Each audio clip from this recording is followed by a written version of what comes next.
Shy சூரியன் முனியப்பன் முக்கால் சத்தியம் விஷ்ணு பிரமா சந்தோஷம் அண்ணா உச்ச காளீஸ்வரர் ஐயா கடவுளே ஈஸ்வரனே நீதிமன்ற கோர்ட்டில் ரொம்ப சேட்டை பண்ணி வாரான். அப்போ அதில் உச்ச காளீஸ்வரர் தான் கை வைக்கணும், வேறு யாரும் வைக்க முடியாது. இப்போ சேட்டை பண்ணுற அத்தனை நீதிமன்றத்துலேயும் இப்போ எல்லாமே உச்ச காளீஸ்வரர் அடி முதுல ஒரு அரை சாட்டைட்டு ஒரு அரை அந்த அடி இருக்கும். உச்ச காளீஸ்வரரா பூமியில் வந்துட்டார், கம்முன்னு போங்க, பொத்தி போ, பூமி அழிக்காத, கட்டடமாக போடாத, உனக்கு உயிர் வாழ்றதுக்கு பூமியில் கடவுள் கொடுத்த கணக்காக.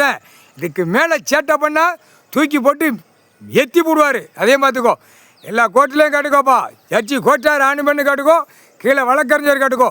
அரசியல்வாதி பல லட்சம் கோடி அச்சடித்த பேப்பரை பூரா நியமித்து சேல்ஸ் பண்ணி விடுதான். செட்டி கிராமத்தில் நியமித்து விடுதான். இது எல்லாம் காவல்துறை தெரியும். காவல்துறை எப்படி வருவான்? அவன் நியமித்து அவன் தானே பார்ப்பான். எல்லாம் அந்தந்த பேப்பரை வச்சு விளாண்டுக்கிட்டு இருக்காங்க. சாப்பாட்டு உணவுகள் அந்த பேப்பரை வச்சு நல்லா சாப்பிட்டு தின்னு கொளுத்து மப்பேறி போகிறான். புரியா இல்லையா? தப்பு செய்யாத, தப்பு செஞ்சாலும் இப்போ உச்ச காளீஸ்வருக்கு முன்னாடி அக்கினி எரிய ஒழுங்காக அப்படியே பொத்தி போனோம். சரியா?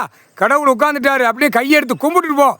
இல்லை நாங்கள் இப்படித்தான் போவோம், பேப்பரை வச்சு தின்னுட்டு திமுறாக போவேன். அரசியல்வாதி கவர்மெண்ட் வேலாக்கிற அனைத்தும் அப்படியே உன்னுடைய வெதர் நரம்பு கணத்துக்கு ஏறி வீங்கி கொட்டை முறை செத்து போவேன். அதுதான் கணக்கு. 108 நரம்பு பாக்ஸு மந்திரத்தால் நோயை விடுறது இவருக்கு தான் தெரியும், வேறு யாருக்கும் தெரியாது. அடக்கும் சக்தி இவருக்கு தான் இருக்குது. மானிட பேலை புரியா இல்லையா? ஆடு மாடு கோழி பறவை தின்ன உயிமான என்னடா அறிவு இருக்கும் உங்களுக்கு? முட்டா குதி. இதில் டீசென்ட்டு கவர்மெண்ட் வேலாக்கிறவன் அரசியல்வாதி டீசென்ட்டு அவன் மோரே பாரு கண்டார வழி ஆணும் பெண்ணும் முக்கால் சத்தியம் படாச்சிரா.